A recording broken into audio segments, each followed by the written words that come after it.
So in the UK, I'm responsible for business development of our navigation systems across Europe, Middle East, and Africa. But in the really brief time that we have this evening, I just wanted to share a quick snapshot of a new capability that the company are working on in Europe. We've just launched this to address the future GNSS needs of predominantly our military user, but also our professional and government users as well. So for any of you that visited our booth this week, you will have seen two graphics and an AV presenting a new family of multi-constellation open service GNSS receivers that we're pulling together now for military, government, and professional users. And for those of you that know us well, you know that predominantly our business is encrypted GPS systems. So for us, this is slightly new, slightly different. And this is partly based on a program of record launched by a European government agency, and partly upon input from our user community.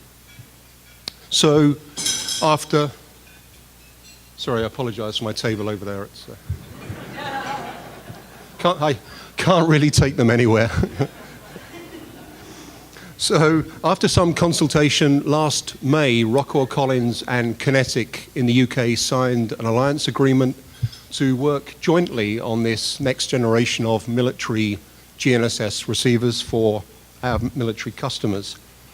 And I'm sure you know that Kinetic in the UK has a long history in the development and production of GPS and more recently GNSS receivers. So I think this is going to be a very powerful alliance as we move forward. So currently the two companies are moving together to design and deliver this new family of multi-constellation open service GNSS receivers built to a military specification, predominantly for, as I say, military, government, professional users, critical infrastructure, etc. These will be a high assurance, anti-spoofing, and as far as possible, have high levels of interference rejection.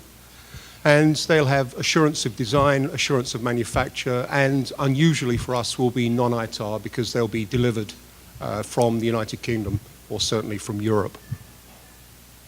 So the family of receivers is also aimed at being complementary to our current range of encrypted receivers, which are currently in service globally. They will share a common form factor, common interfaces. And the idea there really is to give our customers a sliding scale of capability. Not everybody always wants military encrypted. I know in the States it's much more common, but in Europe perhaps less so. But it means that they can select the level of protection based upon their operational, political, even financial needs. So it just gives our customers a little bit more flexibility, and this seems to be what they're asking for right now. The first two receivers will include both low and high dynamics variants. The latter will be gun hard, so obviously will be suitable for UAS operations, munitions, etc. And to be honest, we're really quite excited about the alliance, but I think we're also very excited about the prospect of this new family of receivers, what it will bring to our current future users out in the field as we move forward into for us, certainly a new era of military GNSS capability. So I think realistically, that's probably all I can say that's useful on the subject in the time allowed this evening. But obviously, please feel free to reach out to me, to my colleague over there, Dave Stevens, who works for Kinetic UK, and of course to the US team, who I'm sure most of you know anyway. So, the subject of multi-constellation conveniently brings me to the second item on the agenda this evening, which is the presentation of the first GPS World Award this evening.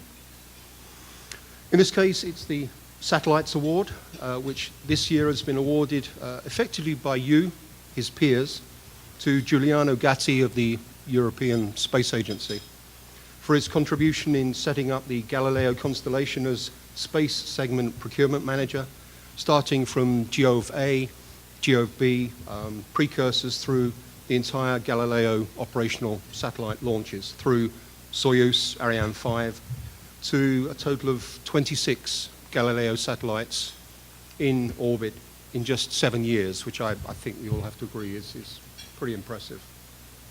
Unfortunately, Giuliano isn't here this evening, so could I please ask Javier Benedicto to come forward and collect his...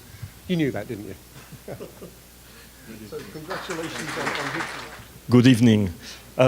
It is a great honor to speak on behalf of Giuliano Gatti, a dear friend and colleague of many of you, and certainly within the European Space Agency. Giuliano is a pioneer of satellite navigation. Giuliano is not here with us today because he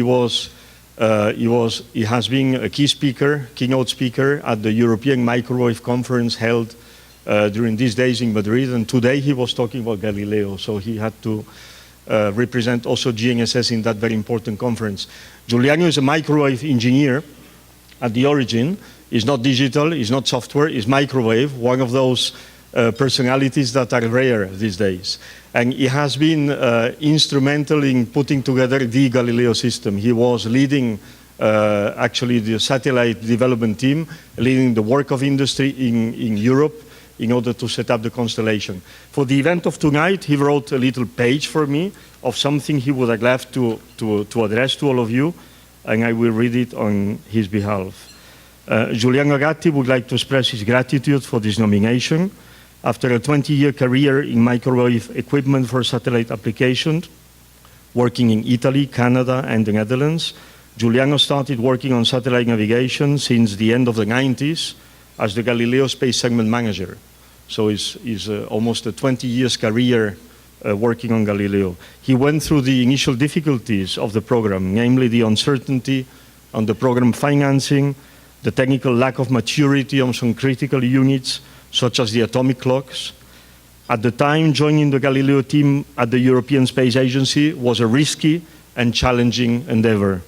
In spite of those issues, he was a key player in the development of the first 2 Galileo experimental satellites, GOV-A and GOV-B, and he was in charge of their launches in 2005 and 2008, respectively, on Soyuz rockets from Baikonur in Kazakhstan. He then followed the development and launch of the 4 IOV satellites, which were launched in 2011 and 2012 from the European Spaceport in Guyana, and this was the very first launch of Soyuz from Kourou. The first IOV launch was done by the Soyuz rocket, and the interface coordination issues were also managed by Giuliano. He then was instrumental for the procurement and the follow-up of the procurement of the 22 FOC satellites, which are today part of the constellation. In his position, he struggled to make sure that satellites would be produced and launched in line with the Galileo program deployment plan. And another challenge in this phase was that the adaptation of the Ariane 5 ES rocket to the Galileo satellites would converge in time and comply with all the technical requirements. Under his guidance and responsibility, the 22 satellites were put in orbit with 5 Soyuz launches and 3 Ariane 5 dual launches. In this time frame, the most difficult event was the first launch that put the 2 Galileo satellites on the wrong orbit in 2014. And the recovery of that mission, and those satellites, we can gladly say today that they will be back in operations and be used as part of the Galileo constellation in short time. In addition, a number of failures affected some of the in-orbit atomic clocks, and Giuliano was driving the investigation and eventually brought the discovery of the root cause, and he defined the resolution. So, in parallel, he contributed to the next generation of satellites, the so-called transition satellites, which we are going to start developing. And those satellites will be the first step towards moving from the existing first generation of Galileo satellites to the second generation. Now, Giuliano is delighted and honored that all these efforts and contributions to develop and launch the Galileo constellation have been recognized in this important GNSS event. And I can, on his behalf, maybe mention 2 moments in his professional life which have been particularly beautiful and difficult. The most very beautiful moment was January 12th, of 2006, when the very first Galileo satellite, Giove-A, started transmitting at 2 o'clock p.m. the first Galileo signals. And when you see those signals appearing on the spectrum analyzer, you really think, wow, this is really the birth of the Galileo program. And the most difficult moment was probably also on the 27th of August 2014, when we saw that Soyuz rocket deploying our satellites a few thousand kilometers before the intended orbit. And at that moment we thought, well, the satellites have been lost. Those were the very first 2 FOC satellites of the Galileo constellation. And we thought, how are we going to recover from that? Well, today the satellites are working, and they will be injected into the constellation in a few months from now. So congratulations to Giuliano. Many thanks to all of you, to GPS World for this fantastic recognition, and for bringing the GPS, Galileo, GLONASS, Beidou community all together. Thank you very much.